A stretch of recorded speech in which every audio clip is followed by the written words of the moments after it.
Bueno, vamos a hablar sobre cargas estáticas. Son las que se aplican gradualmente y se consideran constantes después de aplicadas. Para estudiarlas se dividen entre cargas vivas o accidentales y en cargas muertas o permanentes. Vamos a hablar un poco sobre las cargas vivas. Cargas vivas son aquellas que algunas veces pueden estar aplicadas a los miembros y otras no. Ejemplo puede ser un aula de clase, que en ocasiones puede estar vacía y en otras ocasiones pues están todos los estudiantes. Otro ejemplo claro serían las graderías de un estadio, que están llenas de público cuando se exhibe un evento y en otras ocasiones pues está desocupada. Vamos a hablar sobre cargas muertas ahora. Son las que tienen carácter permanente sobre el miembro que actúa. Ejemplo, el peso de una placa que soporta el piso y pues el relleno debajo de ese piso y el piso. Bueno, vamos ahora a hablar sobre cargas fijas. Cargas fijas son las que no varían sobre la estructura, siempre tienen el mismo valor. Un ejemplo de esto puede ser el propio peso de la estructura y el de los cuerpos que siempre están en esa estructura. En la clasificación de fuerzas que actúan nos encontramos en que se dividen en internas y externas.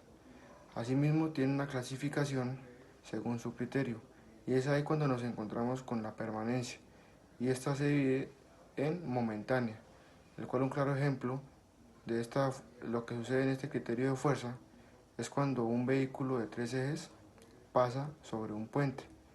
Asimismo, también nos encontramos con la sostenida, y el cual hace referencia al peso propio de dicha estructura. Nos damos cuenta que al tener presente el origen de las cargas, se pueden llegar a clasificar dependiendo de su acción de gravedad, las cuales pueden llegar a ser presión hidrostática o empuje, viento, sismo o cambios de temperatura.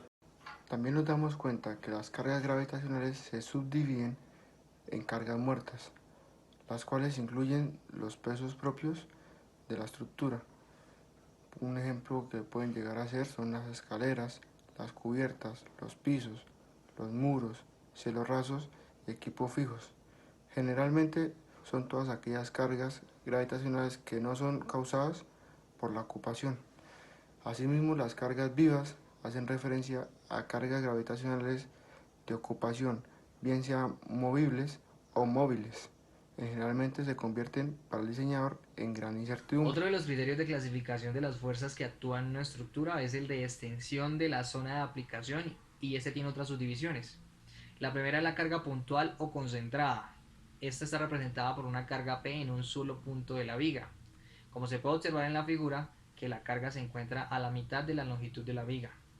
La segunda es la carga repartida o distribuida. Este tipo de carga se caracteriza por distribuirse sobre una longitud, pudiendo o no cubrir toda la viga. Como se puede observar en el lado izquierdo del ejemplo, que la carga abarca el total de la viga. Tenemos la tercera, que es la carga distribuida o repartida triangular. Pues la característica de este tipo de carga es que su forma es triangular y que se puede o no cubrir toda la longitud de la viga como la anterior, y el aumento de esta carga es lineal. Para este caso tenemos el ejemplo que inicia en 0 kN por m en el punto A y termina en 10 kN por m en el punto B. Tenemos el cuarto tipo de carga, que es la carga distribuida o repartida trapezoidal. Este tipo de carga es como una combinación de las dos anteriores. Es decir, que la podemos dividir en una carga rectangular de la mitad de 2 kips por pie y una carga triangular de 8 kips por pie. La fuerza resultante es igual a la resultante de la carga triangular y rectangular, como se puede observar en el ejemplo. Por último tenemos la carga puntual inclinada, y esa se caracteriza por formar un ángulo respecto a la viga para encontrar la resultante que hay para separar en sus proyecciones horizontal y vertical. En el ejemplo podemos observar que se tiene una carga de 10 kips inclinada en una relación 3, 4 y 5. Las fuerzas internas que actúan dentro de una estructura principalmente son cuatro. Son el efecto axial, el efecto cortante, el efecto flector y el efecto torsor.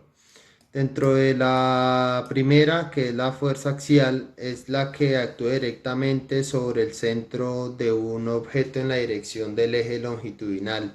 Pueden ser de tensión o de compresión normalmente.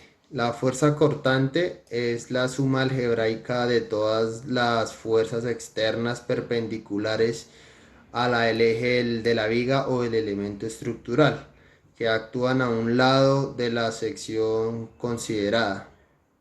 En el tercer caso es el momento flector. Este es un momento de fuerza resultante de una distribución de tensiones sobre una sección transversal de un prisma mecánico flexionado o una placa que es perpendicular al eje longitudinal a lo largo del que se produce la flexión.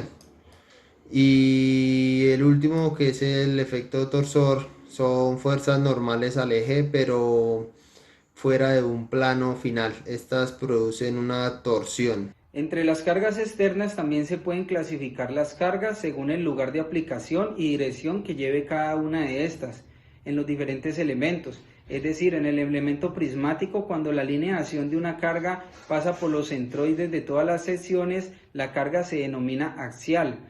Pero cuando las cargas que no están aplicadas en el centroide de la sección transversal se le denominan excéntricas. Para los elementos laminares planos, las cargas se le denominan normales al plano, y para los elementos laminares curvos, las cargas se le denominan para la totalidad de la superficie.